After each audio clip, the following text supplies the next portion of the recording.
Okay, we are broadcasting. I'm going to record to the cloud. All right. Have fun, everyone. Excellent. Do you want to go ahead and let everyone in?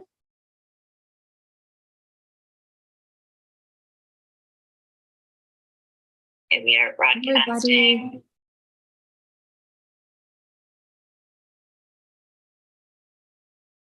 Welcome, welcome. Hey, it's nice to see you. Hi, Jojo. Welcome, everyone. Please go ahead and take a few moments to get comfortable. We'll begin in a few minutes. This is a great time to grab anything you might need, just so you can really enjoy the workshop and settle. So maybe a tea or a snack. Maybe there's a cozy blanket or a journal if you like to take notes. Maybe you switch to sweatpants if you've been in the office all day. You've got a few moments here for a quick bathroom break. And as we get situated, I would love to kick off the chat.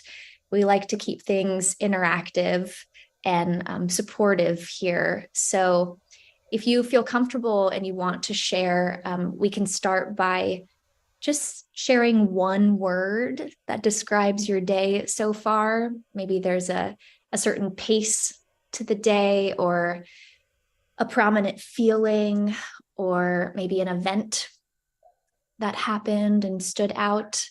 I would just love to get a sense of the shared space that we're entering and co-creating. Wonderful. I see relief, self-care day. Ooh, gratitude driven, daughter visit, energetic, chilled, active, dreams, chaotic. I see rainy. Wow, talk about so many different textures and flavors. It's nice to see so much relaxation. Please pass some of that. Wonderful. And feel free to keep sharing. I'm just going to pose another question. I'm curious what interested you in joining today? On a scale of 1 to 10, 1 being feeling fairly new to this topic and 10 being like this is a long time passion. How familiar are you with this topic? And I just want to say, I am now much closer to 1 than I realized just based on all that I've learned from the speakers today. So I'm eager to build a foundation. Great. I see lots of different numbers. I see lots of folks who are very passionate about this. Love it. I also see some on the lower side like me. You are not alone. Great. Super helpful to know just that we're all entering this with different reference points, different moods today. And we just want to create a respectful and open-minded environment. And just the last question before we get started, what are you hoping to learn? If there's anything specific that comes to mind. Feel free to take a moment. Greenwashing. We have a question on that in the panel. So I'm excited to hear people's perspectives on that. Tips for school students, how to combat the anxiety. Yes, to find ways that we can help. Easing your child's anxiety. Local steps and practical skills. Love that we have segments that will cover all of these areas. And then also, if you have a question that comes up, you can pose that during the final community chat. Ooh, I love this. Intersection with accessibility for disabled people. Yes, Eleanor, we love to see it. Okay, feel free to keep sharing and keep the spirit alive in the chat. I'd love to get started. So, welcome to Navigating Climate Anxiety. Thank you so much for being here with us. My name is Alyson. I am co-founder of Movement Genius, and I am a female non-binary person with medium length hair, and I'm wearing a flannel in a conference room. Movement Genius is a digital platform that provides stress relief techniques, mental health tools, and guided movement classes that improve well-being. And at the heart, we believe that everyone deserves to experience safety, empowerment, and well-being in their mind and body. And every quarter, we throw these community workshops. So I'll give you a short overview of tonight's agenda, and then I will pass it over to psychotherapist Ahkila, who will lead us through an interactive session where we can learn how to process the reality of the current climate crisis through a lens that helps us cultivate resilience and perhaps reshape our relationship to the planet and to each other. After, Maria from IssueVoter will help us understand different bills that we may find on upcoming ballots. And these are related to both the environment and mental health. And this is so that we can practically feel more prepared to vote according to our values. Finally, Sophie of the Conversationalist will lead a panel with intersectional environmentalists and activists, Leah, Vihaan, and Abhay. And notably, you will find that all of the speakers in the panel are Gen Z. So that's intentional because this topic is intergenerational, and Gen Z has quite a critical reference point and lived experience. So they'll explore the relationship between social justice and environmentalism, ways that we can shape our lifestyle to be more regenerative and sustainable. And then that'll also be a chance for any final community questions. Just so you know, you don't need any previous experience on this topic. It's a big topic, and we're not going to be able to solve everything today. However, we can wade into it meaningfully, and we can be honest and direct. I invite you to just show up as you are and stay curious as you learn new perspectives. And then also throughout, we'll be adding in like fun giveaways and other things. So just take advantage of this experience. A few quick notes before we go further. First, accessibility. So we have 2 ASL interpreters. Hi, and thank you, Brandon and Victor. If you want, you can pin them to your screen by selecting pin in the corner of their box. We'll also enable live captioning. And as you heard me share before, we'll start with self-descriptions and announce who's speaking for anyone who is blind and low vision. Everything today should be tailored to your mind and body, but if there's something we can do to make things more suitable, just send us a direct message and we will do our best. Next, the topics we're covering are complex and layered. So it's important to create a safe brave, respectful space for your own personal reflection and also for community interactions. If anything inappropriate happens, you can report it directly to the box that's labeled MG support. You can also send your questions for the Q&A there as well if you don't feel comfortable typing in the chat or coming off mute. Lastly, there's one reason that this workshop is even possible, and it is because we have incredible sponsors who genuinely care about this topic. SoulGuard, who provides sustainable travel gear, and the Conversationalist, which is a nonpartisan education platform encouraging this meaningful dialogue across people of different groups. So be ready for lots of giveaways. 10 people will leave here with new luggage, and there are some self-care packages and other things. So that's enough info. Let us kick off this workshop. I will guide us through a brief exercise to help us ground into the space and just start opening up some of your own reflections. So feel free to get cozy if you're seated or lying down, and maybe feel the connection of your body to the chair or floor. And if you want to move with me, I'm just going to start by rolling out my wrists and ankles.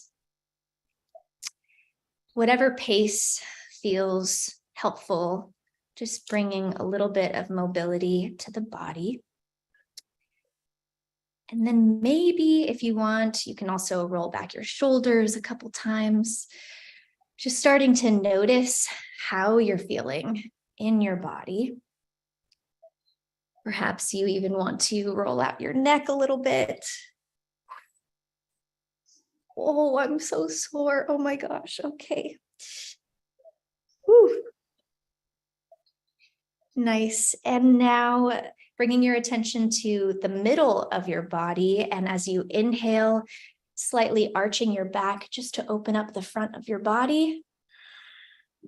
And then as you exhale, letting it roll backwards and fold a bit, maybe tucking your chin down if you want. And let's do that a couple more times on your own time. So just inhaling and expanding, and exhaling and folding. Maybe starting to notice your breath a little bit more here. Inhale and expand. Oh.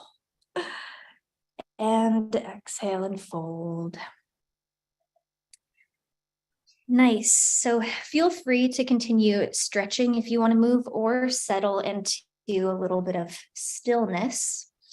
And as we start to connect to our bodies here, I also want to invite you to begin to notice the space around you and open your awareness to your senses. So maybe you start to notice what you can see, hear, or touch in the space around you. Just taking some time to open the awareness. Maybe noticing the temperature of the room. Noticing things that are close or far away from you.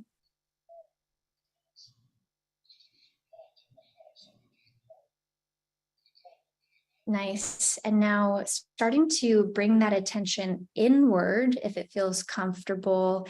And if it's helpful, you can even soften your gaze or close your eyes and just do a gentle, easygoing scan and notice what's present in your body. Are there any sensations or areas that want to stretch? Any thoughts? Any feelings?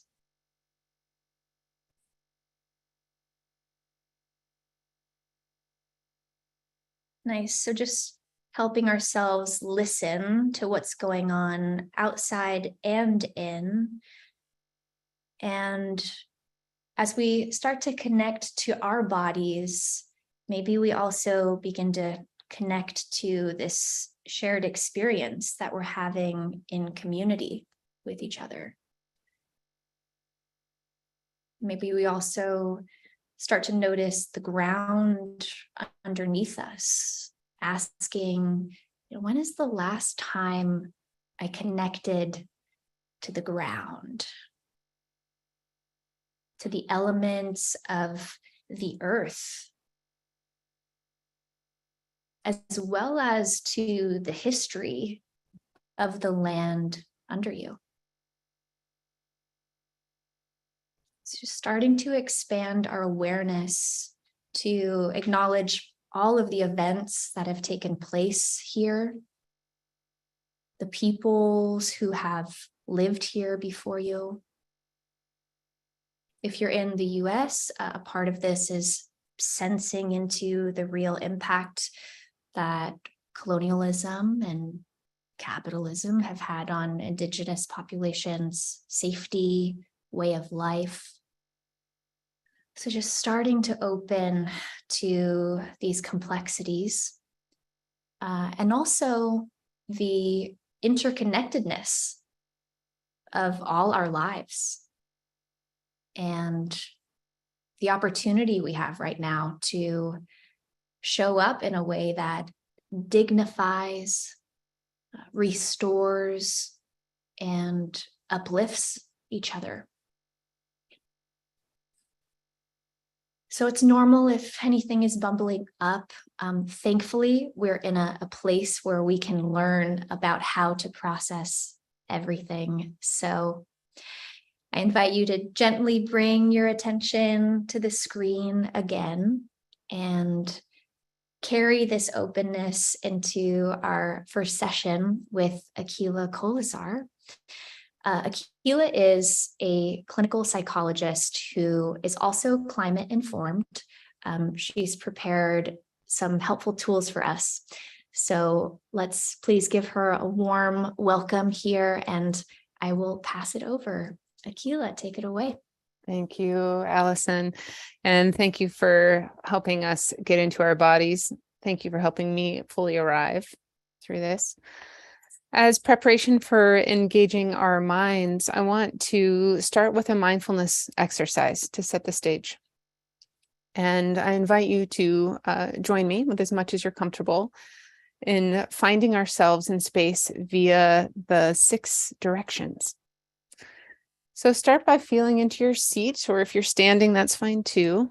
And let's take a few breaths to acknowledge our place on this earth, this place which is the coming together of all the directions. Might close your eyes if you're comfortable doing that, or let them go soft.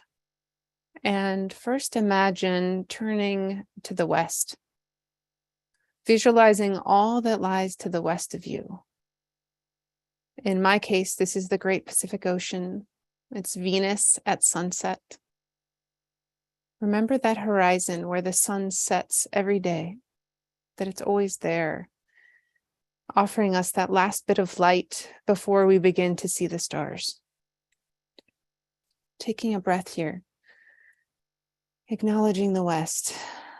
And with this inhalation, drawing in the west like a line, drawing back to this exact place where we sit. And now turning to the north, imagining all that lies to the north. In my case, it's the line of snow-capped volcanoes that go from Mount Shasta to Mount Hood to Mount Rainier that's scattered up the coastline here. All the mountains in between, the land that extends all the way to the North Pole, and that magnetic north that our bodies can somewhere inside still kind of feel a bit. And taking a deep breath here. Acknowledging the north, and with this next inhalation, drawing in the north like a line, drawing back to this place where we sit, right here.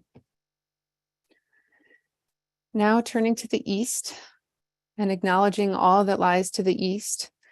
In my case, that vast expanse of continent, all those fields and mountain ranges that lie between here and the Atlantic.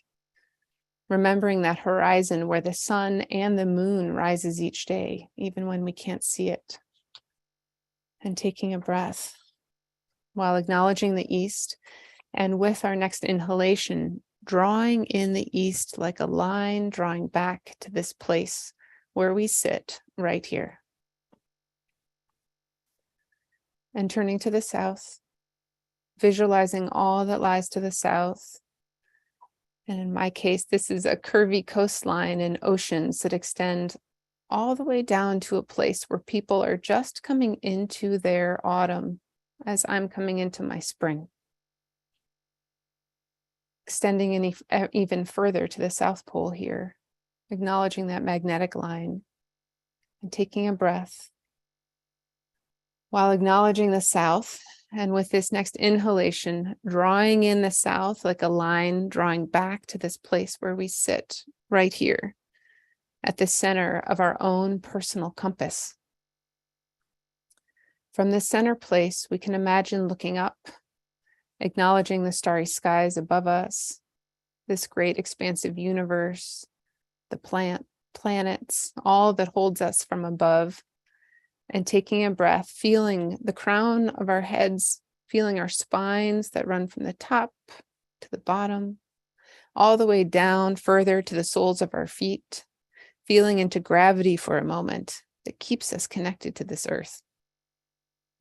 Taking a breath up through the soles of our feet and remembering, acknowledging this earth that we stand or sit upon, this earth, this planet where we belong. These four cardinal directions that give us a sense of where we are, our birthright for being alive on this planet at this time. And with one final breath, honoring the spring equinox, the balance of light and dark, breathing the balance between body and mind. And when you're ready, turning your attention back to our group. So this is our birthright. Every tradition has a way to connect to the directions and thereby to connect to place, finding ourselves in space. If you ever feel lost when you're hiking or backpacking or have done one of those wilderness first aid classes, they always tell you if you feel lost to first stop and then locate where you are. Take a breath. Using your senses and tools, that's how we orient to where we are. And that's how we find our way to where we want to go. So welcome. Thank you for joining me in this discussion on finding our resilience and managing climate anxiety. My name is Ahkila. I am a queer, white, middle-aged woman with short, curly gray hair. I'm wearing a maroon shirt and I'm sitting in front of a screen that is in front of a closet door as I'm here at home. My ancestral lineage is a thorough mix of Eastern and Western Europe, my family most recently coming from Slovakia and Poland. And I come to this call from San Francisco, California, which is the unceded lands of the Ramaytush Ohlone people, and more on why that's important in a little bit. My experience with this subject is multifaceted. For 15 years, I worked as a small-scale organic farmer. I'm an outdoor enthusiast. I'm a backpacker. I've lived outside for long periods of time, and I've watched places change through the seasons and over the years. I'm also a clinical psychologist. That's what my professional training is in. And specifically eco-psychology, which is really just a way to explore our human relationship with the earth and how this corresponds to mental health.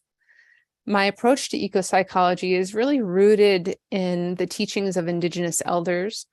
And I've been incredibly privileged in my life to have had the opportunity to work with teachers from a variety of traditions. Les Thomas is a Wasco elder from Warm Springs Reservation up near Bend, Oregon, who I've worked with, Eduardo Duran is an Apache and Tewa psychologist who is a teacher of mine. Rodney Carr is a Druid psychologist in the Bay Area who I've done a lot of training with. And Sarah McLean Bicknell is a Celtic elder who I'm in ongoing trainings with, who has been adopted into the Lakota family via Buck Ghost Horse and Wallace Black Elk. And this is really my key approach to eco-psychology, as these elders and environmental scientists really agree that we human beings are part of the greater ecosystem on Earth. We're not separate. And what many of us actually, I think, have to learn from the Indigenous perspective, though, is how to live as people intimately connected to this place. That's why I started with a meditation in finding our place, for this is where we always start. Likewise, we acknowledge the bones of those who've been buried here.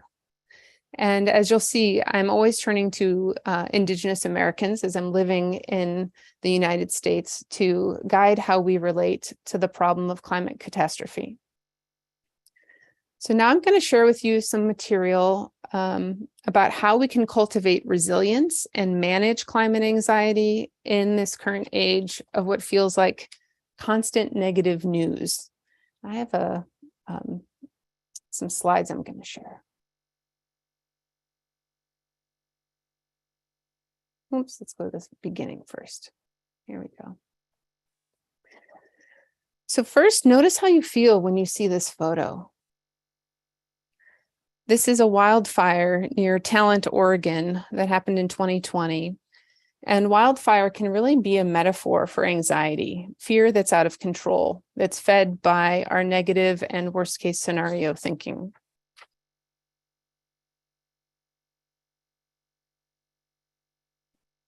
And I want to next define some terms.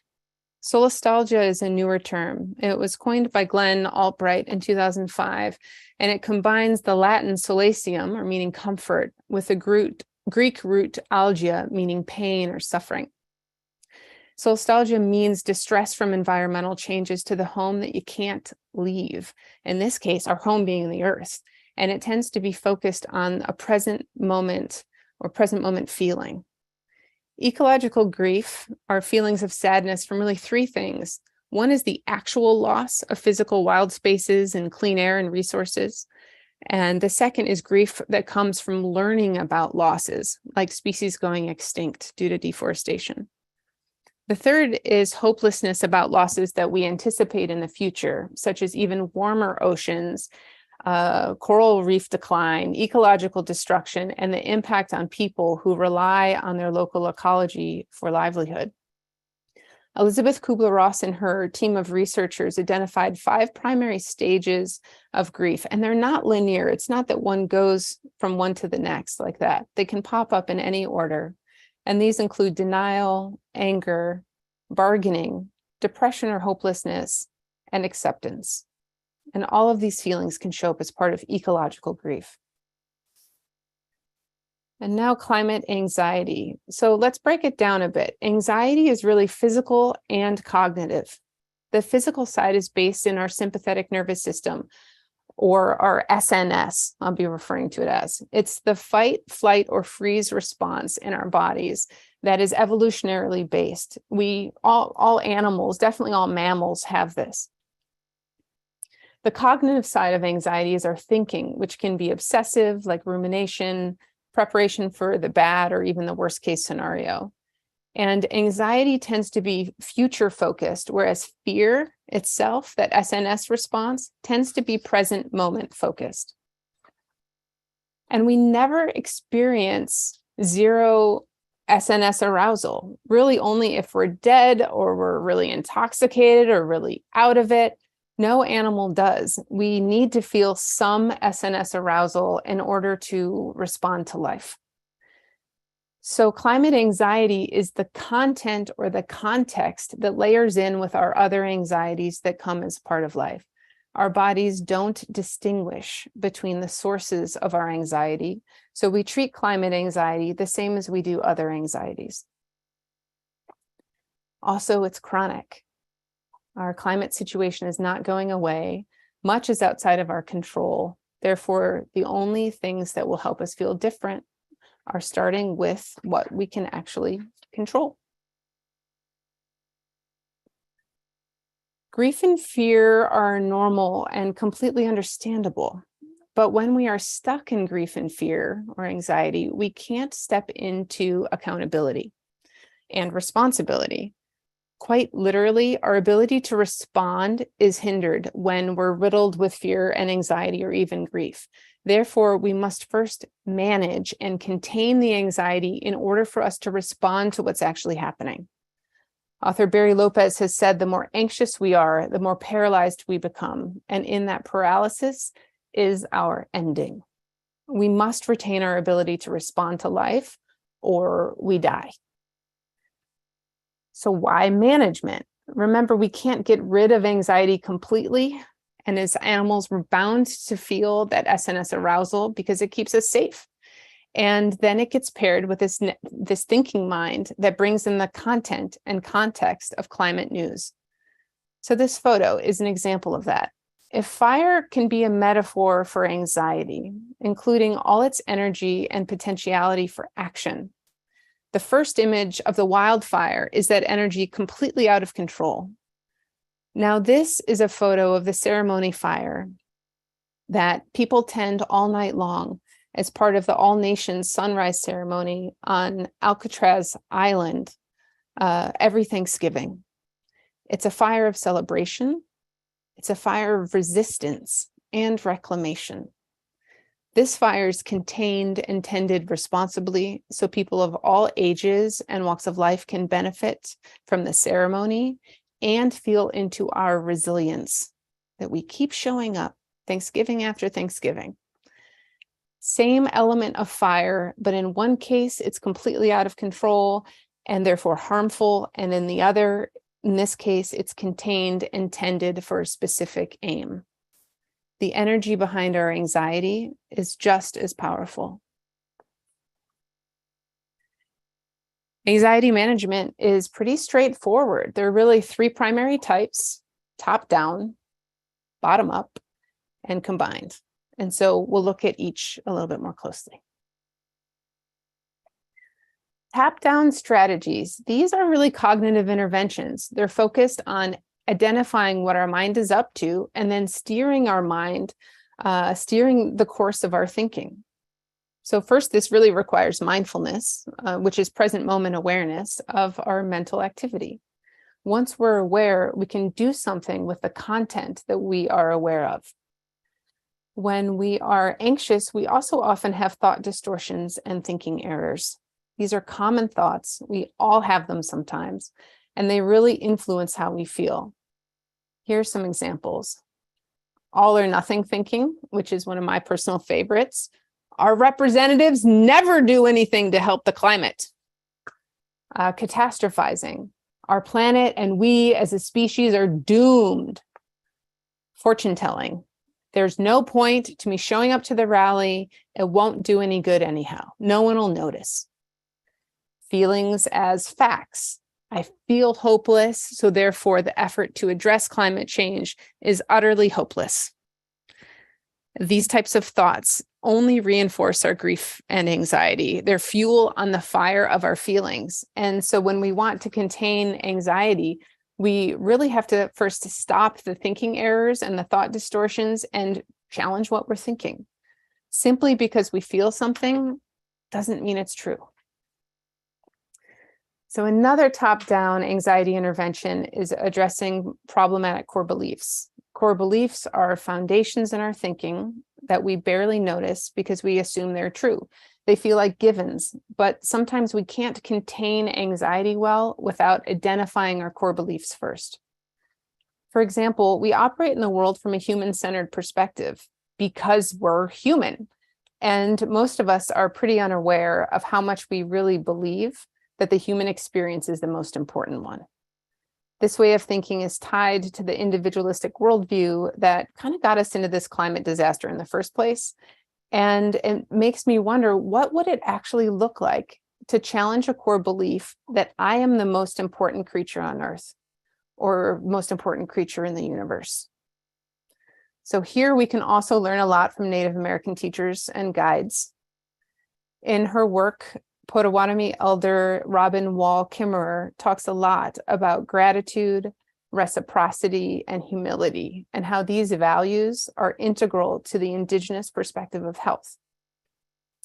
The sun's warmth, the rain, fresh water, the food we eat, resources for our homes, these all come from the earth.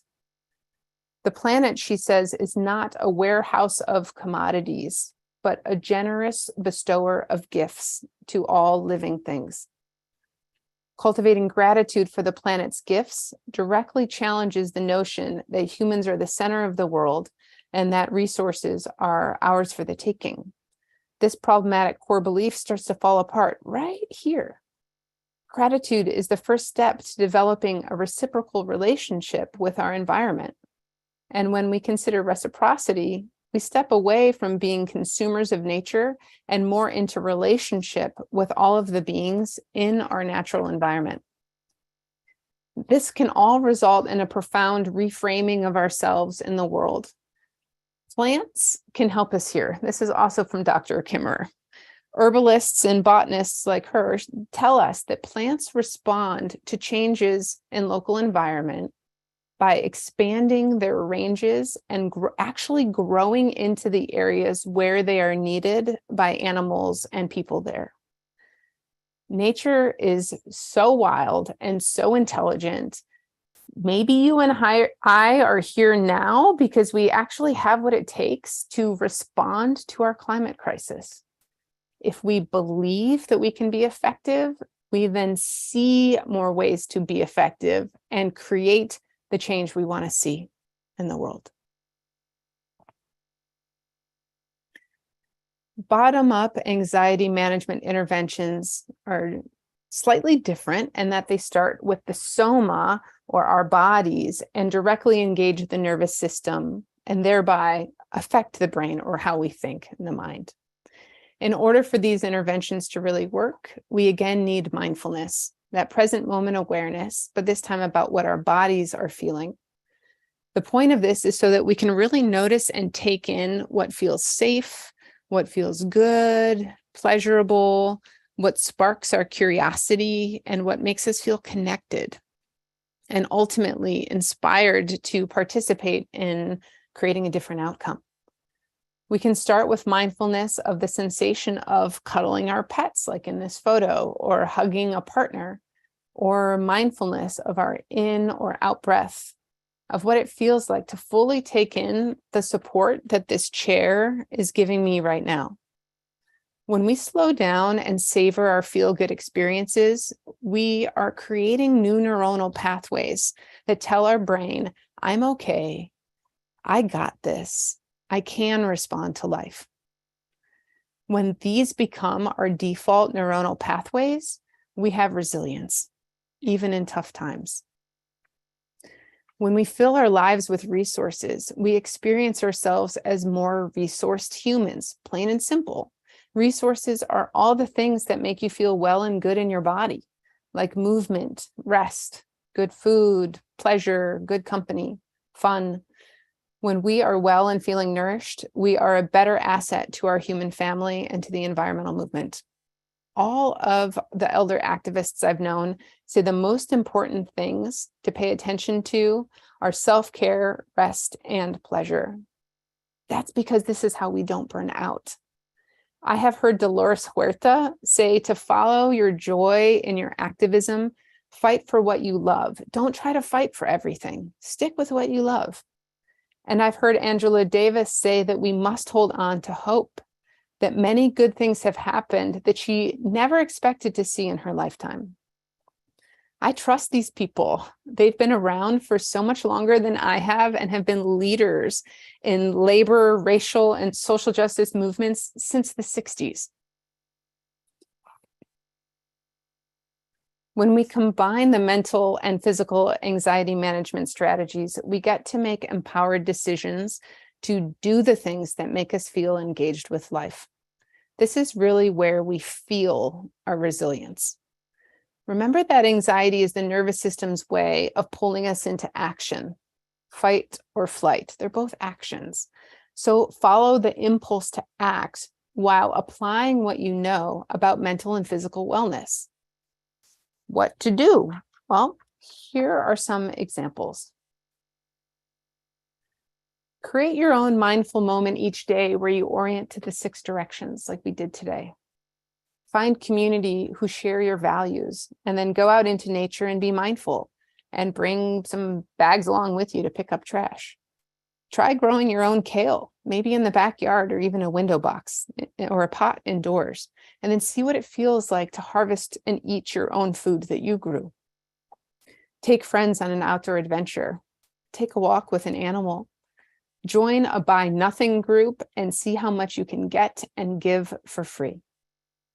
Go to a climate justice rally and have a sign making pizza party the night before. Really look at the stars and the planets. And maybe subscribe to a positive news outlet like Yes to counterbalance all the negative news we consume. Try actually hugging a tree. Connect with one particular tree throughout the seasons. Donate to climate orgs or volunteer with one, especially if it has a direct action component, like replanting a hillside with native plants. Support rematriation and land back movements that are near you and where you live.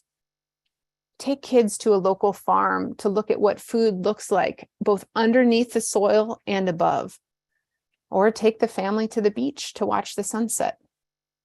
You can make your own deodorant and facial masks with ingredients you already have at home. You can just Google it and find out how. You can read about movements that interest you and prioritize reading works by Black and Indigenous people of color. Read Braiding Sweetgrass and read Sand Talk. Learn which foods are healthy offerings to your backyard animal neighbors, and particularly consider feeding them in the seasons when their native foods are scarce. Volunteer to help the projects of a local Indigenous community. And if you're invited, stay for the celebration afterwards. There usually is one. Cast your vote for the environment. Follow the policies you'll be hearing about later this evening and talk with your communities about ballot measures. Grow mushrooms in your kitchen. Trader Joe's sometimes makes it pretty easy to do that. You can go camping and take the time to show the kids in your life why you love nature. Learn about the Indigenous and natural history of the lands where you live and or work, and learn how to pronounce the names of the tribes who stewarded this land for millennia. Study how genocide, colonialism, and slavery have shaped this land and society to what we see today. Pay a voluntary land tax, or at least talk about it with your family and friends. Make cool things like quilts out of scraps, and count and celebrate the small wins as well as the big. These actions cultivate and nourish hope.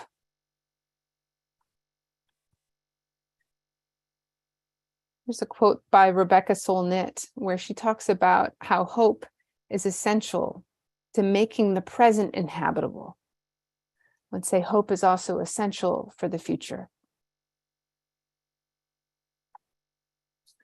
The role of hope. So hope really is a combination of positive feelings of efficacy in the body and belief, cognitive beliefs about our efficacy as well. Hope is essential. If nothing else, we must hold the seeds of hope for the next generation, even if we sometimes doubt ourselves. We might need to teach the next generation how to hold the hope for the generation that comes after them.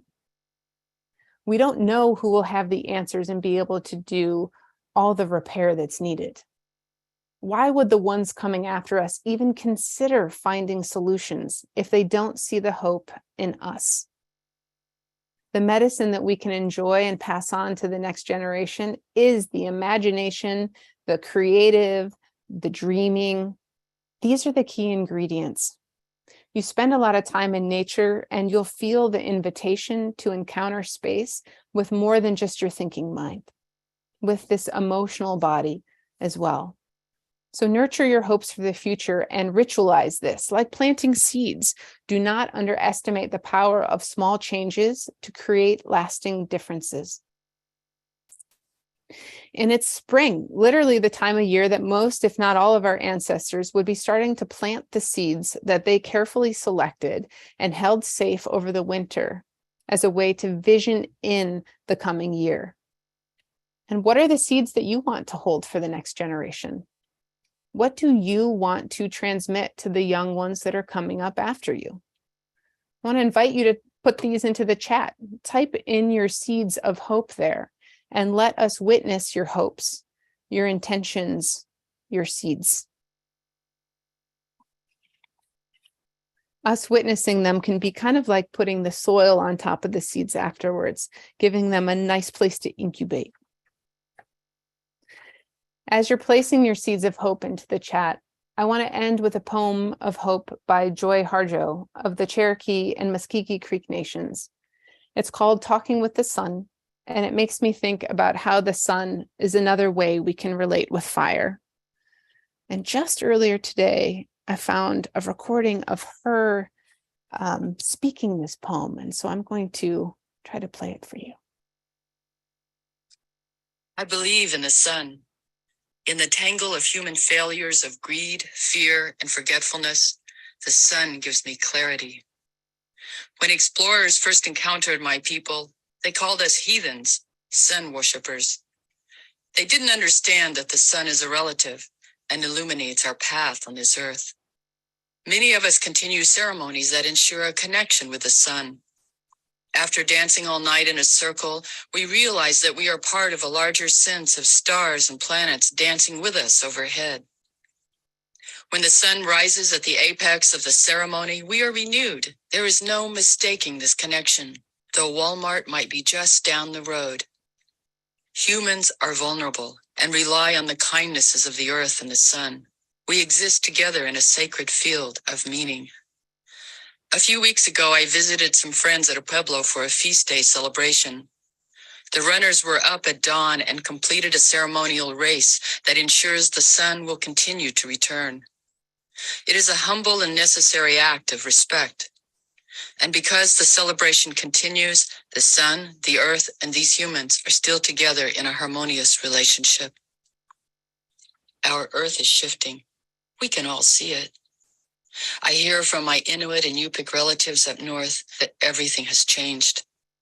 It's so hot, there's not enough winter. Animals are confused. Ice is melting. The quantum physicists have it right.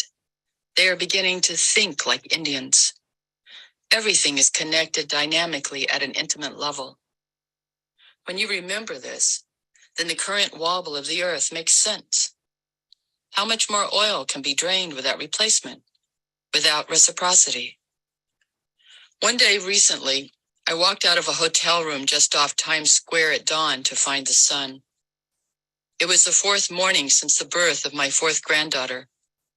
This was the morning I was to present her to the sun as a relative, as one of us. It was still dark, overcast as I walked through Times Square. I stood beneath the 21st century totem pole of symbols of multinational corporations made of flash and neon. The sun rose up over the city, but I couldn't see it amidst the rain. Though I was not at home, bundling up the baby to carry her outside, I carried this newborn girl within the cradleboard of my heart. I held her up and presented her to the sun, so she would be recognized as a relative, so that she won't forget this connection, this promise, so that we all remember the sacredness of life.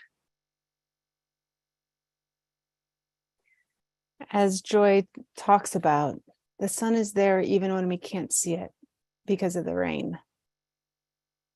We can feel our relationship to the earth even in the midst of Times Square. That hope is a verb. It's something we do, and we do it for the ones who come after us. Thank you.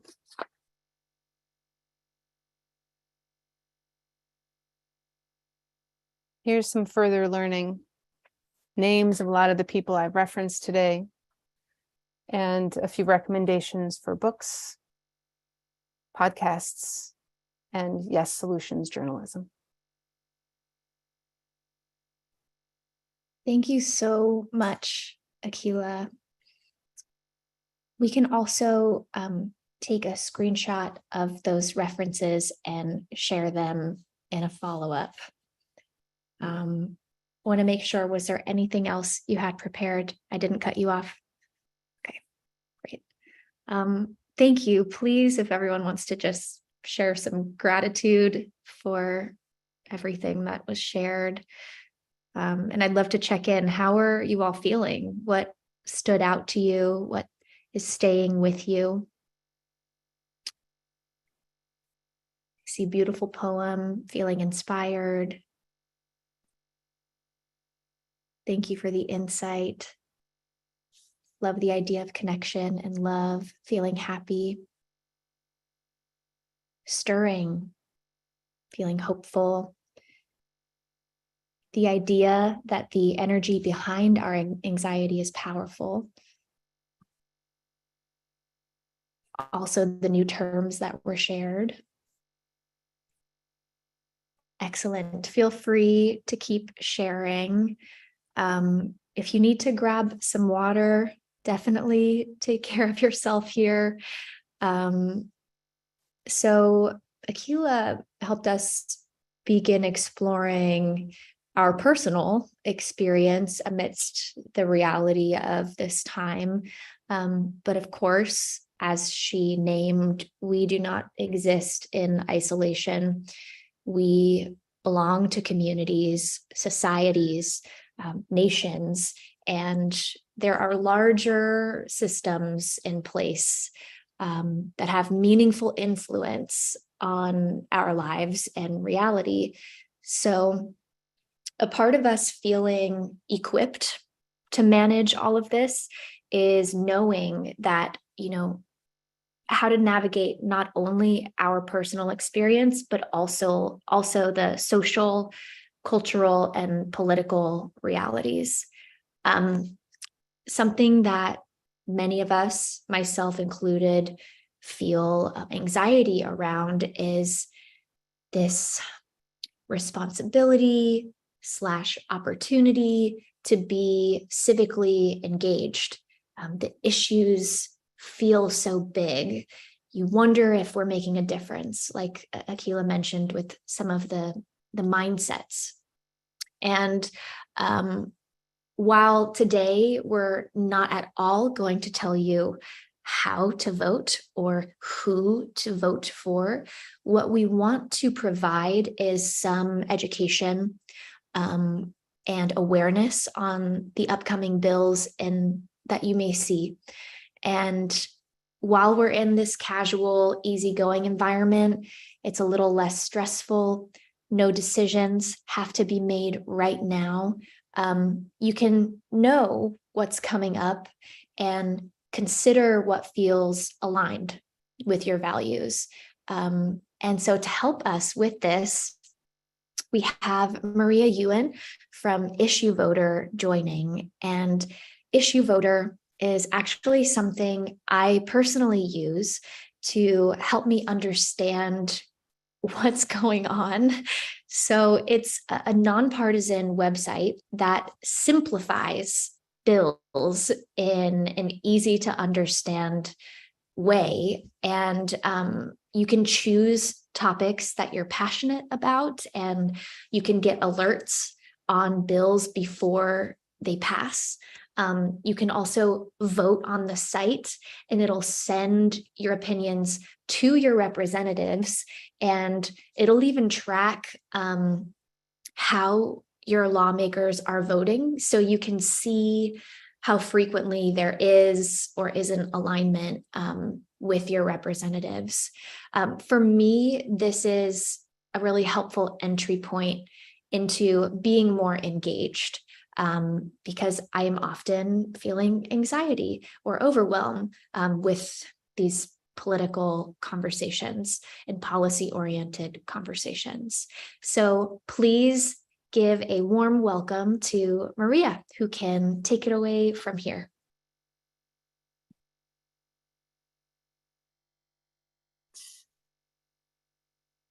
All right, thank you so much, Alyson. So I'll start off by saying that the election is 228 days away. But what will happen between now and then? And what will happen 229 days from now? So as Alyson mentioned, I'm Maria Yuan. I am sitting like in a just typical house bedroom. I'm in Texas. I'm wearing a black sweater. I have black hair. I identify as a woman and as female, and I'm the founder of IssueVoter. I have managed a campaign in Iowa and seen firsthand how people devote so much time and money to elections, but we are left in the dark between elections when the real work that affects our lives is getting done. So if you want to right now, take a moment to think about an issue you care about. So of course, because of today's event, we all care about, or I can, guess that many of you care about issues related to the environment, but there's probably also a lot of other things that you care about, like technology or healthcare, the future of our planet, children's access to safety and education. So something that I do want everyone to really walk away with from today is the reminder that policy affects every issue we care about, kind of whether we like it or not. And it does have the power to make large-scale lasting change. Yet, it can be impossible to keep track. Over 20,000 bills are introduced by each session of Congress. And how many have we really heard about? We might hear about a handful on the news. And do we have the time to understand them? And while every opinion sent to Congress is counted, so as someone who has, friends that are staffers who have, worked in a representative's office myself, when you call, when you email, whatever method you use to reach out, they are tallied. But chances are many of us, we may not know who is supposed to represent us. And sending those opinions can still include, snail mail and even things like fax, and who still uses a fax machine.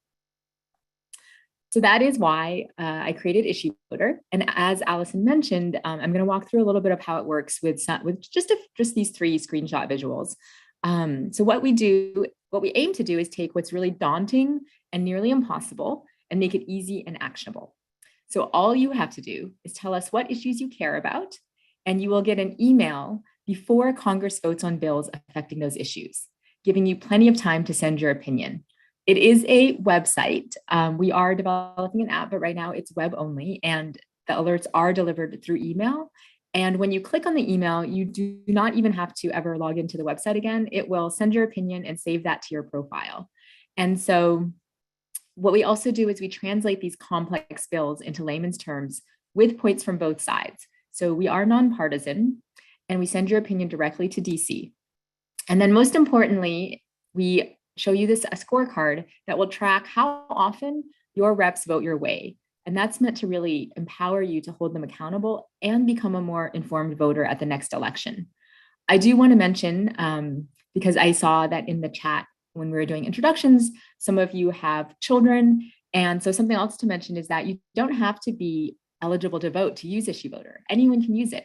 So we have high school students using IssueVoter. We have, elementary school, really any age, any nationality can use IssueVoter, because everyone living in the US is a constituent. So apologies if you might be joining the call and are not in the US. It is a US focused tool at the moment, but really anybody, it's meant to be accessible to anybody. And so really before IssueVoter, this might take hours and hours and hours of your own research. And with this, it's meant to really just take a few minutes or a few seconds even sometimes, depending on the issue. And I'll share personally that this matters to me because my dad's family fled to communist China, where voting and democracy do not exist. And I grew up in the US watching my parents vote in every single election, even the local school board, even really local elections. And so they know how precious that representation is.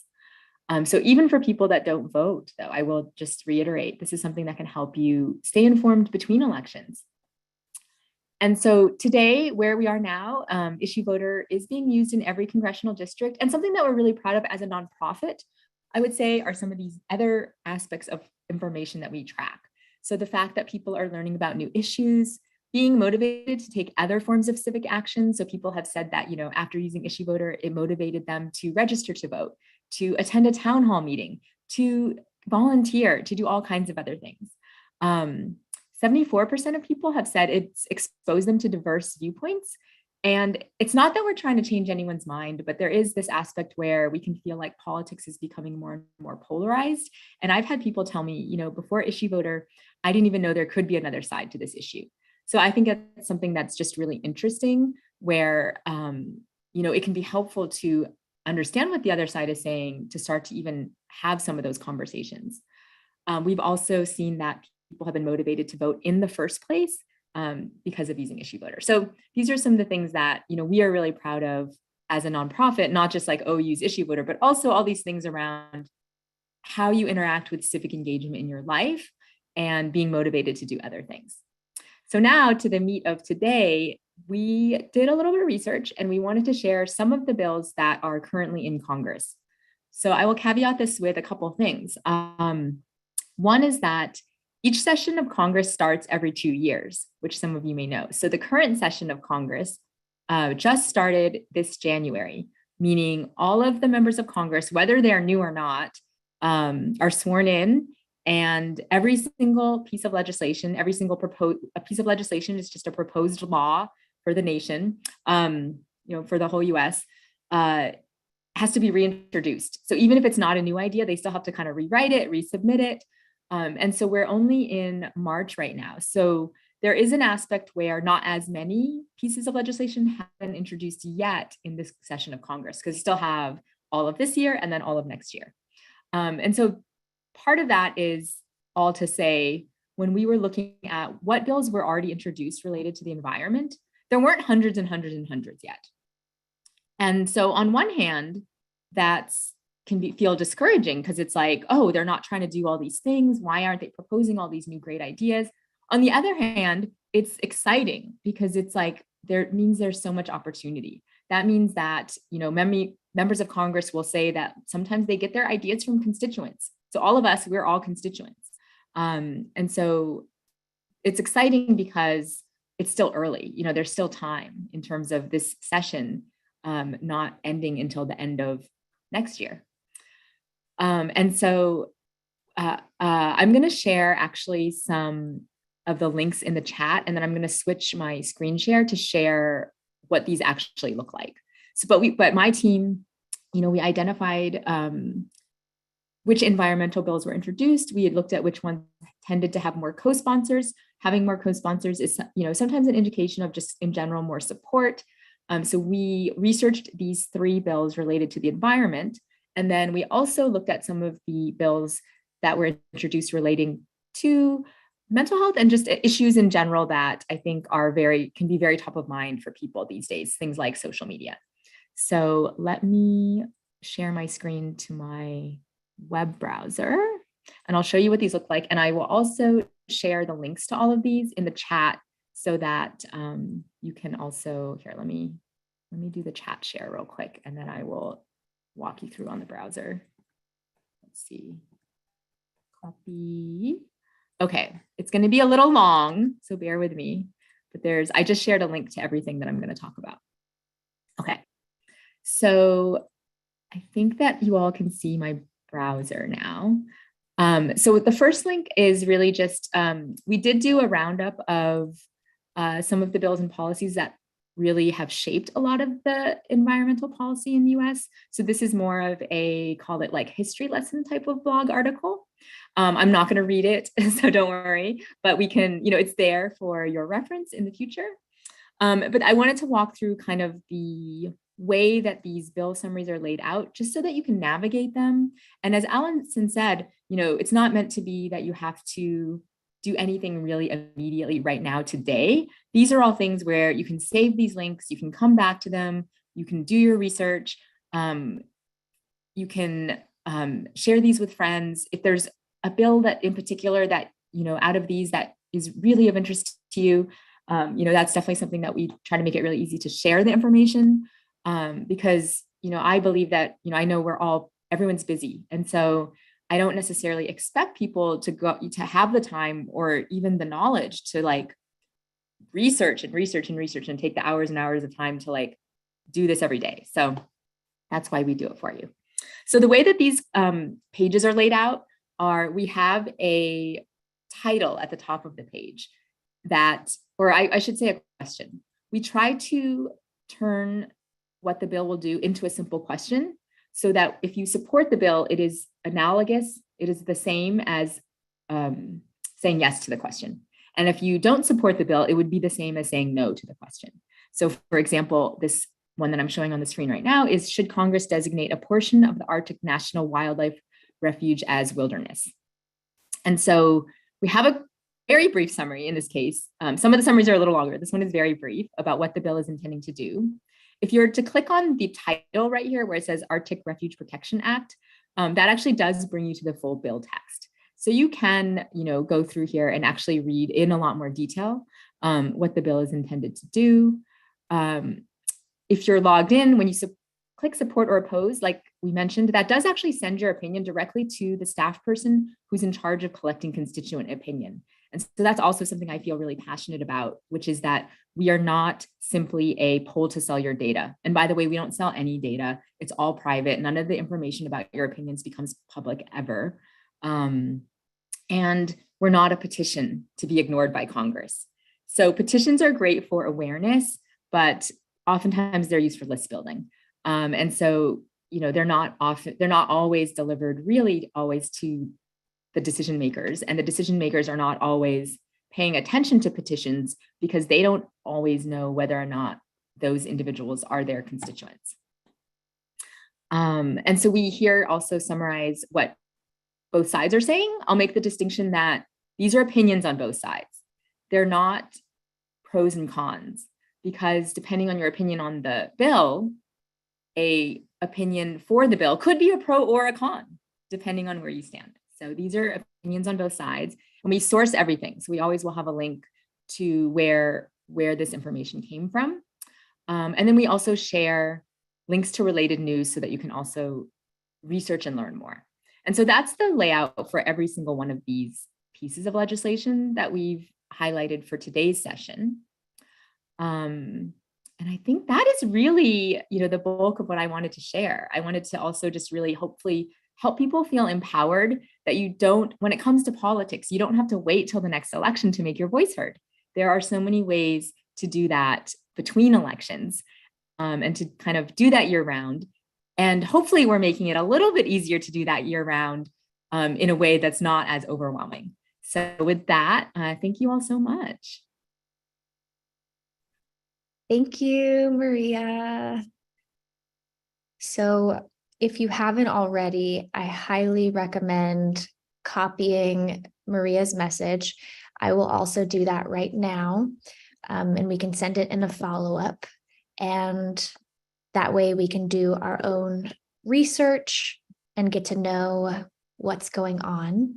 I see several folks are outside of the US, so I'm unsure if there is a parallel to IssueVoter, but hopefully if it doesn't exist, someone is building it right now. Yes, feel free to show some gratitude for Maria. I appreciate you putting that together for us. And I have to say, when you see the opinions, it really helps contextualize the values driving people who are maybe for or against the bill. And that is an interesting layer that I really appreciate about IssueVoter. So, okay, we're going to take just a 2 to 3 minute break to give our brains a second to reset before moving into the final panel. Keep in mind, we have some fun giveaways. So we're going to do a few of those right now. And I will bring Corey, my co-founder, on to help announce the winners now. And then after the panel, we will do the big luggage giveaway. So grab some water, grab a snack, and let's be ready in about 2 to 3 minutes to carry on. Core, wanna come on board? Hi, everyone. I'm Corey, a white female, dark hair, up in a bun. I'm in my home office that has dark green walls. I have the good fortune of sharing the giveaways tonight. Our first set of giveaways, we'll hear from Leah Thomas on the panel soon, and we were able to get 5 copies of her exclusive print run of her poetry, benefiting climate action. We also have certified B Corp body bars, soaps, self-care kits that also include really amazing toilet paper, 100% recycled. Again, these are all B Corp businesses, which I think if we're going to be making purchases is a really easy way for us to start vetting some of those purchasing decisions. But let me read the winners of the poetry and then some of the self-care packs. So the 5 copies of Leah's zine and the bath bars, we have Sarah Michelle, Katie Epstein, Kyla Schatz, Bethany Crippen, and KDLPP313. I will drop that in the chat in a moment. Congratulations. And then our other self-care kit, it has conditioner and shampoo bars and this really great toilet paper, a couple rolls. Those winners are Lulu, Jeannie Songer, Brooke, Chokri, and Josh Wallace. If you are a giveaway winner, please email us. I will drop it in the chat. hello@movementgenius.com with your name, your address, and noting what you won. Congratulations, everyone. More exciting giveaways at the end. Yay, congrats. All right. You can keep your water and your snack, but we got to keep it moving tonight. I am really excited that we've been able to talk about the personal and also getting involved in the collective. But as I said in the beginning, something we don't want to miss is the cross-generational nature of this whole matter, particularly younger generations who are affected by the state of the planet. And so I want to learn from their perspective. If you didn't know, Gen Z is statistically the nation's most diverse population in terms of race, ethnicity, sexuality, religion, and gender expression. So it's no surprise that Gen Z also tends to value diversity and inclusivity more than older generations. So Gen Z is also facing higher rates of stress and suffering, including anxiety, depression, suicidality, loneliness, and that is significantly due to the world they are inheriting, a fast-paced, tech-inundated world with overlapping complex crises and all of the information at their fingertips. So we have a lot to learn about their experience. And today we have a panel of intersectional climate activists. So as we move through questions, I also invite you to put other questions in the chat if we have time. We want to keep this interactive. And to host this panel, we have an amazing human, Sophie Beren of the Conversationalist. As I mentioned, this is a non-education platform with the mission of helping folks have meaningful conversations. And as always, I invite you to keep an open mind and heart as you listen, and feel free to share your thoughts respectfully in the chat. And then after, we will do the giveaways. So let's go ahead and bring Sophie to the stage, who actually is right here next to me. Surprise! Thank you so much, Alyson. Hi, everyone. This is Sophie speaking. I feel so grateful to be here with all of you. I am a white woman with brown hair and freckles, currently coming to you with a jean jacket in a conference room and an open mind and heart to be a part of this incredible workshop. I've learned so much today already from Ahkila and Maria, and of course, Alyson and Corey. And I couldn't be more excited to bring this conversation to all of you, featuring 3 incredible Gen Z activists. Before I dive in, I thought I would share an intention. Every time I host a conversation, I like to share a little bit about what I am bringing to this conversation and what I hope we can get out of it, so all of us can be in this conversation together. I hope that today we walk away from this panel better understanding each of our panelists' points of view, as well as all of yours. So please join the conversation with us in the chat. And for me, I am incredibly passionate about this topic because I grew up in a very insulated echo chamber in which I didn't encounter a lot of diversity of thought surrounding the climate crisis. And just by show of hands or in the chat with a yes, no, kind of, does everyone here understand the echo chamber and what an echo chamber is? You can just pop that in, a thumbs up, a thumbs down. Yes. Okay, yes, we got some yeses, a few no's, but I'll just throw it out there. An echo chamber is an environment in which we tend to only encounter beliefs, people, opinions, and perspectives that reaffirm our own. These can be communities, they can be our social media news feeds, but it's oftentimes an insular environment where we only tend to reaffirm our own beliefs when we only see other people and perspectives that agree with our own. So our mission at the Conversationalist, like Alyson shared, is to create a space and a platform to bring young people together to have intentional conversations that can open up our worldviews. And for me, the topic of the environment, as well as climate change, is something that I am so looking forward to learning more about. We have a platform on our platform, The Conversationalist, called POVs. It's our talk show. And actually, one of our panelists today was the guest on our most recent episode surrounding climate change, because this is something that and I know so many others, feel incredibly passionate about, but often don't know enough about. And I hope that I can use the privileges that I have to create that environment for young voices to be heard. So let's get right to our panelists, because they are the stars of today.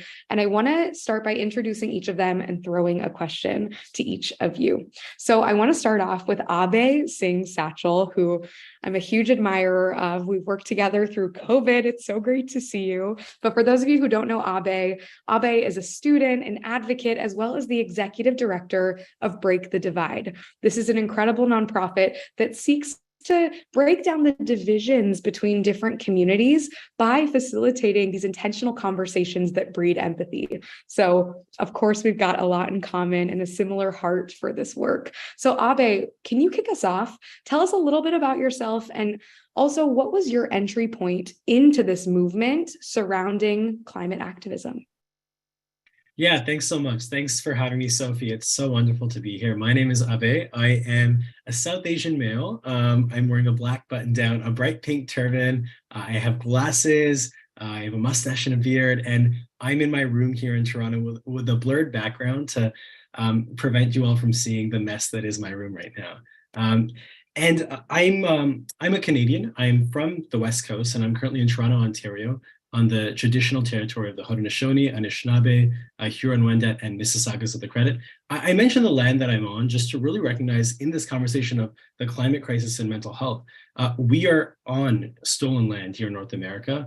And in the context of climate change, understanding colonialism as not just taking away land, colonialism has been an intentional removal of culture and ways of thinking. And so in thinking about the lands that we are on today, we ought to recognize not only have we benefited from being on this land, but it's come at a cost. And so when I think of the land that I'm on, I like to think of the obligation that I have to the people of this land because of the benefits that I have from being here. in thinking about my journey in sort of becoming an environmentalist or thinking of climate action, I really start with growing up on the West Coast. I'm from British Columbia in Canada, and growing up, I was surrounded by nature. I was surrounded by like trees on one side. I was surrounded by the water and mountains. And I mean, this is what most West Coasters sound like. I know it's very annoying, and now being in Toronto. And I remember just really feeling connected to nature. And in 2016, I had this incredible opportunity to travel to Arctic Canada. I was in Iqaluit and Eastern Greenland, and really seeing the impacts of climate change firsthand. I remember talking to my Inuit friends in the Arctic and learning from them how climate change was impacting them every single day. It wasn't an issue of the future. And in coming back home, that's when I started to break the divide, because I realized that it was through these connections that we could understand diverse perspectives when it comes to the realities of the climate crisis, and also learn about the ways that people are taking action. It helped me deal with a lot of the overwhelm and anxiety that I was facing about the climate crisis. And since founding Break the Divide back in 2017, we've connected youth all around the world to have conversations, not just about climate change and mental health, but also about different issues like thinking about race, thinking about infrastructure issues, thinking about polarization, whatever the issue is. I mean, we had this is very Canadian of me, we had a program to connect junior hockey teams across Canada to talk about the role that geography, race, and gender plays and what it means to be a hockey player. I grew up playing hockey, and that resonates with me. And so I think in my journey of working on climate action and mental health, Break the Divide has been a wonderful starting point to expose me to different perspectives, connect young people. I am currently a Gen Z advisor of the Climate Mental Health Network. I can chat a bit more about that later. And I'm currently one of 10 members on the Canadian Environment and Climate Change Canada Youth Council with our Minister of Environment and Climate Change. So happy to chat about all of this. I'm really excited for the panel and to hear from my fellow panelists. Thanks, Sophie. Abhay, thank you so much. This is Sophie again. We're so glad you're here. And I'm thrilled to introduce our next panelist, who I am a personal fan of, and that is Leah Thomas. Leah, I know this is our first time meeting, but I feel like I know you because of the profound work you're doing in the climate justice space. And for those of you who don't know Leah, she is an author, as well as an environmental justice activist and advocate, as well as the founder of the Intersectional Environmentalist. And Leah, as a self-proclaimed climate optimist, tell us a little bit about your entry point to this intersectional climate activist space. Hi, everyone. Yeah, it's so lovely to be here. This is such a cool event. And yeah, just honored to be here with these amazing panelists. I guess I always really cared about the earth, but I didn't know it necessarily. Like I had a very Midwestern upbringing in the middle of the United States. I grew up in Missouri and was just like running around catching toads and things like that. And then it wasn't until later that I realized there was an environmental science and policy program when I went to college, and just fell in love with it. I was like, wait, you're telling me that I can work in a profession where I can run around and like hug trees and take tree samples. This is so cool. But during that time of learning about environmental science, back home in St. Louis, the Ferguson uprisings began, which kind of kicked off the Black Lives Matter movement in the United States. And I was off in school in California and just saw what was going on in my hometown and the social injustices that were happening. So I started to really expand my view of what environmentalism was, because I wanted to make sure I could advocate for racial justice at the same time that I was, doing environmental nature-y things. And that's how I stumbled across the field of environmental justice, which does just that. Looks at the intersections between social justice and environmentalism. So I really would say kind of the Black Lives Matter movement is what got me really involved in environmental justice, like someone said in the comment section, looking at things like environmental racism, etc. And I just saw that there wasn't a lot of awareness, even within the broader environmental movement. So I wanted to do everything I could to raise awareness about environmental justice, and then not just the trauma of environmental justice, but also share the beautiful stories of people of color, of LGBTQ+ folks and other folks who have been a part of environmental history for a long time, because I want everyone to see themselves reflected in environmental storytelling. Leah, thank you so much. This is Sophie again. Appreciate you sharing a bit about your background. I'm a fellow Midwesterner, so I love to hear it. And thank you for the important perspective that you bring to our conversation today. And lastly, I'd love to introduce Vihaan Mathur, who is a high school senior, as well as an advocate in this climate justice space, who founded the international nonprofit Youth Climate Action Team Incorporated. I'm a huge fan, and Vihaan's also an author, most recently published a book called Turtles Climate Adventure to introduce key climate change concepts to youth, and has so much to bring to this conversation. So Vihaan, share a little bit about your entry point to this movement, and we can't wait to hear from you.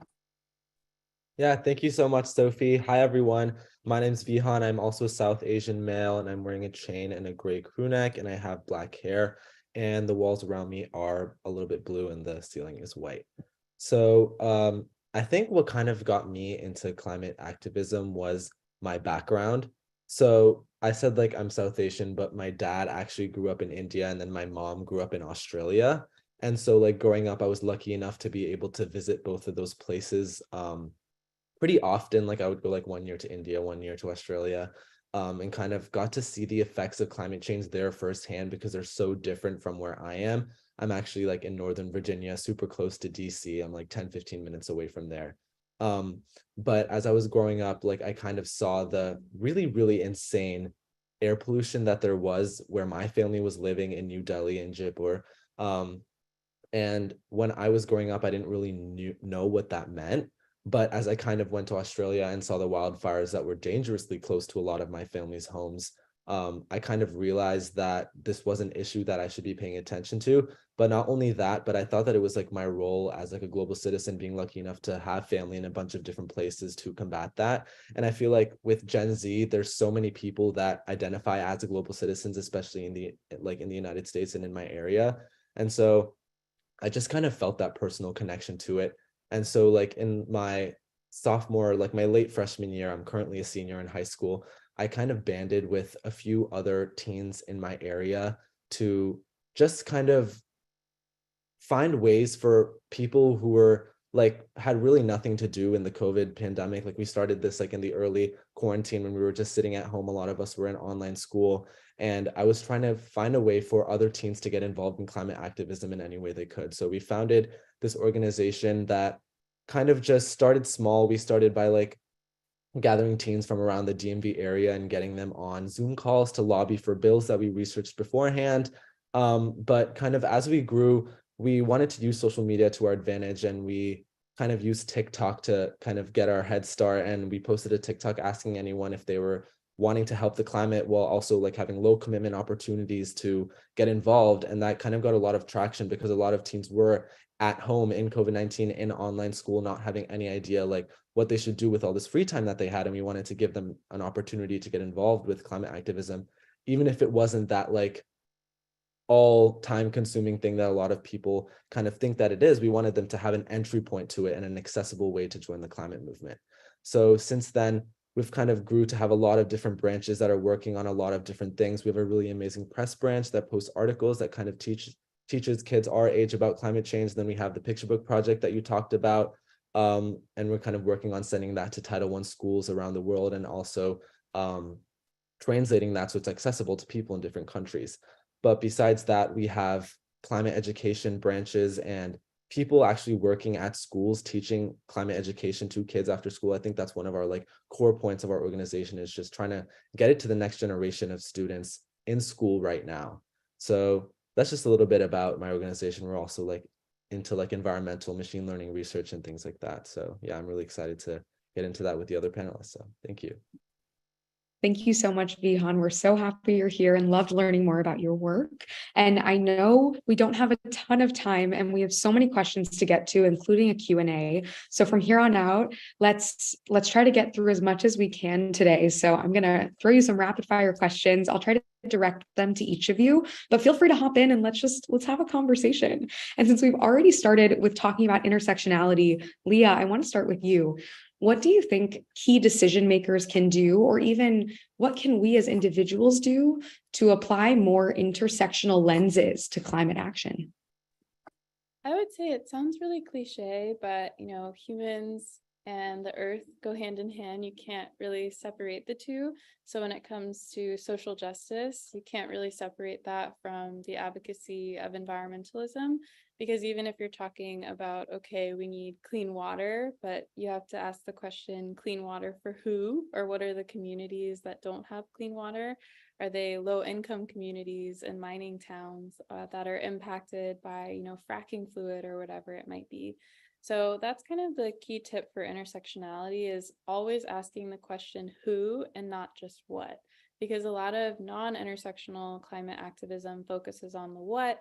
They might talk about the carbon in the atmosphere, but then you want to take it several steps further and ask who. So who are the people that are being the most impacted by this carbon? Who are the people that are being most impacted by sea level rise? What do they look like? What support they need, etc. I love that. And I think emphasizing the who also translates to what I want to talk about next, which is greenwashing. And I know someone mentioned earlier today that we wanted to get into that. So in thinking about what greenwashing is, and correct me if I'm wrong, but greenwashing is the act of making false or misleading statements about the environmental benefits of a product, service, or practice. So if we're trying to focus more on the who rather than the what, I guess, Vihaan or Abhay, how can we spot greenwashing in our everyday practices? Or are there any brands or products or services that you can think of that are actually sustainable?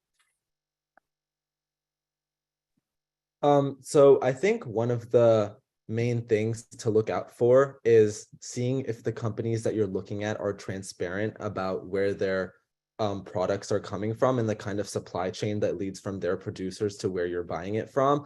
So I know, I think Corey mentioned before that a lot of the things that she was sharing for the giveaway were actually B Corps, and that's like corporations which meet certain standards for their environmental impact. So I think looking for those and other kind of recognitions that companies have that show that they are dedicated to sustainable products, I think is important on the consumer's role. So definitely making sure that you're looking at more transparent companies. But if you want to add anything else, I would love to hear from you as well. Yeah, no, I think all of that makes a ton of sense. I guess we can jump on to the next question so we have more time for Q&A, Sophie. I love it. Thanks, Abhay. Let's talk a little bit about regenerative living.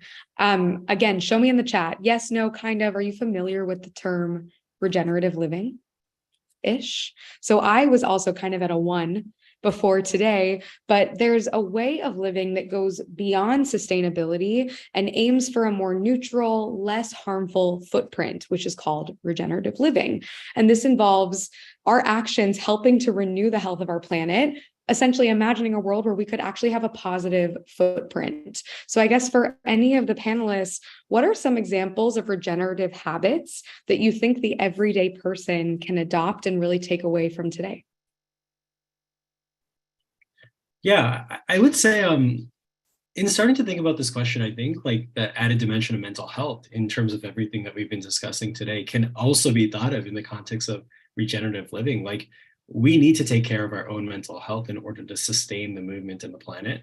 Even in the examples of connecting with land that we were talking about earlier, like many people said, oh my God, I haven't been camping in forever. If that's taking care of the climate and myself, I'm going to do that. One thing that I think of when it comes to the issue of camping, for example, that I think could actually be really powerful in the context of regenerative living is this idea of what are the barriers to camping for people in your communities, for people around you? And how can you reach out to groups or work with groups that are already working to reduce those barriers? I know in Canada and across North America, like people of color, Black and Indigenous folks have additional barriers in terms of engaging in things like organized camping. And so in understanding what those barriers are and working with communities to address those systemic barriers, I think that's where you connect the personal regeneration of doing something that sustains yourself, connecting to the environment, doing something that's important for the people around you, and working at a systemic level. So I really think that when we're thinking of our individual habits, it's also important to think about connecting to community and understanding what barriers exist within the communities that you're connected to, and how can you use your own positionality to make a difference. I love that. And I love how you added mental health in there and provided that perspective. I had never considered that before about camping. Leah, Vihaan, any thoughts on everyday practices that each of us can better adopt to hopefully create that concept of regenerative living? I would say supporting local is one of the best things that you can do. So supporting local farmers, local artisans, etc.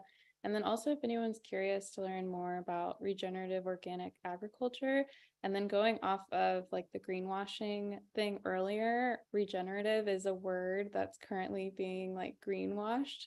But regenerative organic agriculture has roots in carbon sequestration and creating really healthy soils.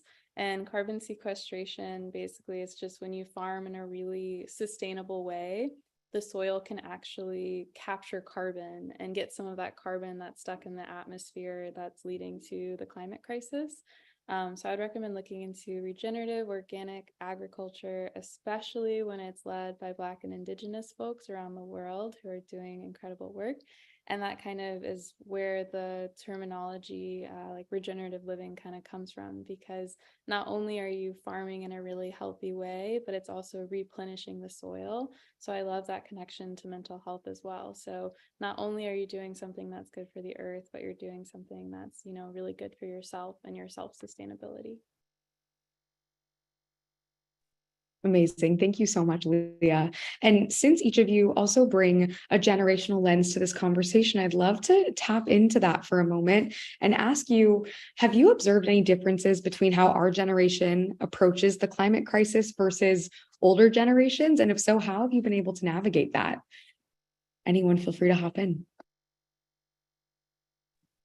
I feel like one of the differences that I've seen is that it's a lot easier to get connected with people from different places and kind of bring them together to have these conversations where you can kind of hear from different perspectives while giving your own and learn more about it from like your home. Like throughout like my work, I've kind of gotten in contact with a lot of activists from a lot of different places that have kind of grown my view of the issue and also helped me learn about it in different ways that I haven't seen before. So I think that's like one of the main things that Gen Z can, like social media is like able to bring us all together. And I feel like that's one of the strengths of the movement on the Gen Z standpoint. In addition to that, I feel like it's really cool that a lot of Gen Zers are bringing their whole selves to their activism. So, you know, seeing groups that are talking specifically about queer ecology or queer nature and kind of creating those safe spaces, or people know, okay, if I'm a feminist, I could be an eco-feminist, or if I'm Black, I could be a Black eco-womanist and care about the world. So I love how Gen Zers are kind of like connecting their different identity aspects, whether it's religion, gender, sexuality, race, whatever it is, and kind of applying it to their activism practice. When previously in some environmental movements, it was almost like frowned upon. You had to kind of abandon those parts of your identity. But I love how people are kind of rainbow coalitioning it up and bringing them their whole selves to environmentalism. I'd also just add, I think all of that makes so much sense. And when we think of mental health in the context of Gen Z, I know that Gen Z is amongst the most anxious of generations when it comes to the climate crisis. And a large reason for that is because we believe most strongly in the reality of the climate crisis, but we also believe and understand the action that needs to be taken. We feel betrayed by governments and inaction and corporations in the ways that greenwashing does occur, the ways that people do have false narratives, and the way that polarization continues to fuel issues. And so I think anxiety is actually something that is characteristic of our generation. But with that anxiety, to Leah and Vihaan's points, is the fact that we are bringing our full identities to these issues. And that actually brings a whole new set of knowledge bases to create action and to build hope to combat that doomism. Absolutely. And so much of how we get people engaged in this movement is helping them tie personal experience into why this issue resonates or is relevant to them. So I guess another question for each of you, how can we motivate more people to get involved? How do you think we can create that connection for people who may not fully understand the movement or may want to get involved, but they don't feel like they have a personal stake? I would say all roads lead back to Mama Earth because, you know, this is our home planet. And yeah, whatever it is, it comes back to the earth. Whether you like fashion, let's talk about garment workers and dyes. If you're passionate about religion, okay, there are so many themes in almost every religion and spiritual practice about caring for the earth, etc. And I love doing that for people and showing them, whatever niche thing you might be into, there's a connection back to the earth. And I think showing people that you don't have to be a climate activist to care about the earth, and finding those intersections. So yeah, whatever it is, do a little Google search. There'll be like a super niche community that's doing just what you care about. So yeah. I would also add, I think in that theme of like building solidarity, recognizing that these struggles are connected, we can storytell to talk about how our struggles are connected. I know when I started Break the Divide with my team, it was after I'd returned from the Arctic, and one of the biggest things that really struck me was learning about mental health and climate change directly in the context of the Canadian North, that climate change was actually seen and is seen as a colonial imposition. Thinking of the issue of climate justice, my Inuit friends in the Arctic have barely contributed to the climate crisis, yet are experiencing the brunt of the impact today with melting permafrost, melting pipes beneath the surface. Houses are now uneven and breaking, and these are the issues in communities across North America and the world. And so in learning about that and being connected with those experiences, when I shared that with my friends and we started Break the Divide and we had video calls to connect these different communities. I mean, we were using Zoom way before it was cool to do so. And in doing that, we built these foundations for empathy and trust and understanding that were based on personal lived experience. And I think when it comes to climate change, focusing on the community and the local, on the potential for adaptation and resilience building that can take place, and the personal emotions. Like, we started this entire workshop today with connecting to our bodies and our emotions and being mindful and acknowledging the roles that our bodies and our minds play in understanding the climate crisis and how connected we are. I think that's where it all comes together. And I think that's exactly why we're focusing on mental health today as we navigate this topic of climate anxiety. So I'm so glad you brought that up, Abhay. And Vihaan, I'd love to ask you, have you ever experienced burnout when we talk about the mental health effects on our advocacy work? And if so, how have you been able to navigate that, or what tips do you have? Totally. I feel like being involved in an issue like climate change, or also really any other kind of issue that affects such a large group of people, it's inevitable that you're going to face burnout, especially when we're seeing like the news, like was talking about. So I think one of the ways to kind of combat burnout that I've tried to do is kind of just take a step back, because it's totally okay to take breaks from activism. I definitely have in the past, where it's when you're getting involved with something like this, you kind of sometimes just have to take a step back and kind of focus on yourself. And I know that definitely does sound super cliche, but that's kind of all what you have to do so that you don't get overwhelmed. Like, just take a step back. Like, if it's a week, or if it's a few months, or however much long it takes, it's all just dependent on you and what you want to do with that. But that's like what I would say, is just like step back whenever you need to. Thank you so much, Vihaan. And I know we're running out of time, so I just want to nod to everyone listening in. If you have any questions for our panelists, pop them into the chat. And while you're doing that, I want to ask one last question, which is, each of you today brought such a unique perspective to this conversation. And what I really want to know walking away from today is, how can all of us better listen and show up for you and the world leaving today? What are some actionable steps, and how can we better show up for each of you and the work you're doing, as well as the world? Leah, do you want to kick us off? Ooh, that's a great question. I would say so the thing about environmental justice is oftentimes people forget that we have the solutions to so many of these issues, but a lot of grassroots environmental justice organizations and communities of color lack access to the funding and the resources and support to scale those solutions. So that's what's helped me stay really kind of climate optimistic of, okay, we have the solutions. We are the bearers of our own solutions, and we just need the resources and amplification and support to scale. So people can get involved, whether it's starting out on social media and amplifying, donating, and getting connected to the local grassroots organizations that are in your neighborhood. So that's how you can support my work, by getting connected to your local EJ orgs, because they're out there and they need folks.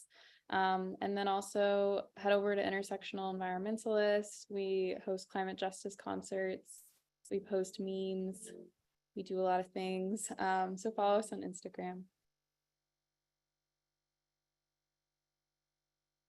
Vihaan or Abhay, feel free to hop in next. Yeah, I can jump in. I mentioned being a part of the Climate Mental Health Network Gen Z Advisory Board. At the Climate Mental Health Network, we recently worked with the Hollywood Climate Summit to produce a short Gen Z climate mental health film. So I'm going to pop that link in the chat.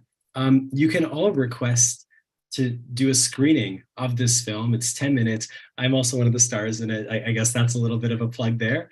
And it's a very cool film because I think it allows us to understand how we're all in this together and how we all experience these emotions in such diverse ways. Like I know one of the myths that we often think about in the context of climate change and mental health in particular is this idea that climate anxiety is an overly white, wealthy phenomena, that people that are actually experiencing the worst issues when it comes to the climate crisis aren't anxious. And that often can make us feel guilty about feeling climate emotions. In research that I've done, like, we feel hypocrisy and guilt in these complex emotions like burnout. I would say that this film does a really good job sort of dispelling that myth and recognizing that the ways that our emotions come up when it comes to climate change are going to be diverse. Another way to support that is very exciting for me is at Break the Divide, we're launching a program in September to connect 14 high schools across Canada to share local experiences with climate change and climate emotions. You can check out Break the Divide on Instagram or social media and connect with me to learn more about that program and support us in any way. That would be amazing. And lastly, I guess on a general note, I would say connecting to community and understanding your spheres of influence. We are all leaders within our families, our workplaces. We are all the system at a certain point. And so making decisions that think of racial justice, disability justice, the issues that you care about in the context of climate justice. Those are decisions that you can make today. And like Leah said, supporting the people around you, that is critical. Thank you so much, Abhay. And Vihaan, before you hop in, I just want to say with the time we have left, I want to add in the last two questions in the chat. So Leah, Vihaan, Abhay, if you have thoughts on advice on traveling during the climate crisis, please feel free to hop in, as well as Emma's question surrounding being outside of an echo chamber.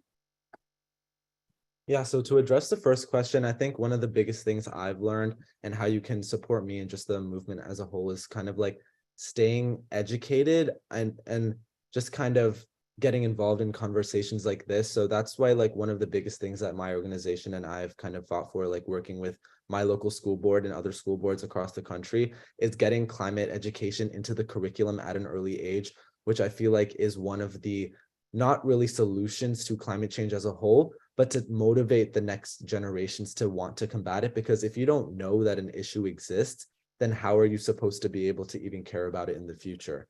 And so that's why I feel like staying educated about the issue by being caught up with news sources, but also recognizing the privilege that you have when facing climate change is definitely something that I have learned from seeing and hearing perspectives from other people. So not only being educated about the issue as a whole, but being educated about the privilege that you have, and being educated about how, like Abhay said, that the people who are often the most affected by climate change are the ones that are like know the least about it, but also are the ones that are contributing to it the least, but they end up facing the worst effects of it. So kind of staying educated on issues like environmental racism and racial redlining, I feel like is kind of the best thing that you can do to support me, is just like being involved in kind of learning about climate education. But yeah, I would love to hop it off to the other panelists if they want to talk about the traveling question.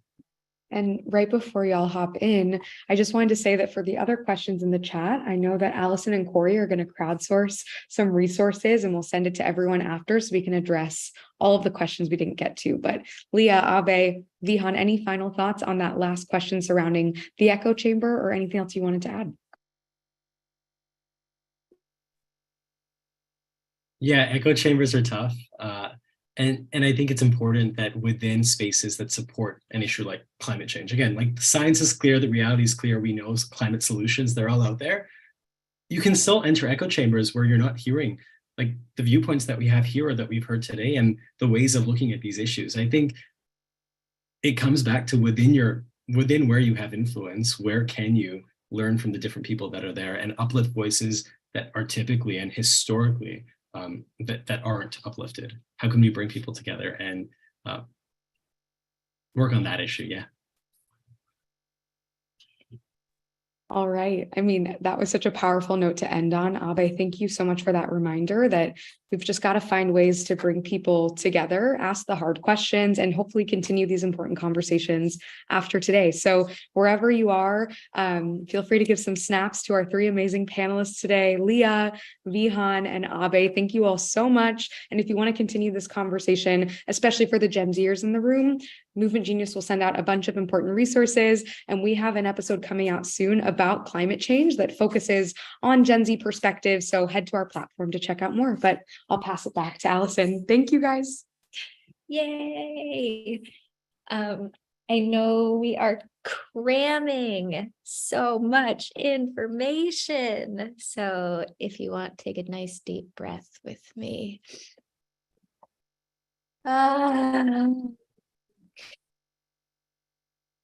Thank you to the panelists.